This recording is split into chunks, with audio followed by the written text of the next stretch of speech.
அப்பா அந்த வீடியோ ஒன்று பார்த்தேன். பயங்கரமாக இருக்குது. அந்த சரக்கு எங்கே கிடைக்குன்னு தெரியலப்பா. சீனிவாசன் கலாவோட பையன், அவர் பேர் எஸ். விஜய் தானா. இப்படிப்பட்ட சரக்கு இது வரைக்கும் நான் பார்த்ததே இல்லைப்பா. எங்கள் ஆட்சியில் போதை சாப்பிட்டா பொண்டாட்டி அடிப்பாங்க, இல்லை ஏதாவது போதையில் ஆடுவான், குடிக்காரனாக இருப்பான். ஆனால் இந்த அளவுக்கு சரக்கு சாப்பிட்ருக்கானா பைத்தியக்கார மாதிரி இருக்கானே. அப்போ எங்கே கிடச்சிருக்கு? டிவிகே கட்சிக்காரங்க மட்டும் அந்த சரக்கு கிடைக்குமா?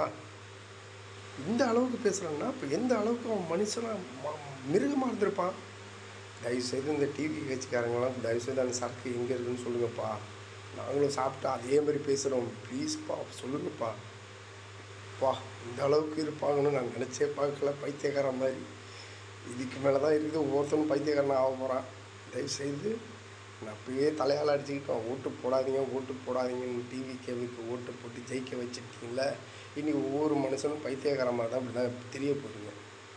என்ன ஆக போதோ, குட்டிச்சவரம் ஆக போகுதுன்னு தெரியல. தமிழ்நாடே இனிமேல் குட்டிச்சவரம் ஆகி நிற்கும்.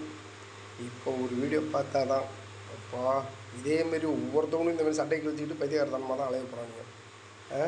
பார்ப்போம், ஒவ்வொரு பைத்தியக்காரனையும் பார்த்துக்கிட்டு தானே இருக்க போகிறோம்.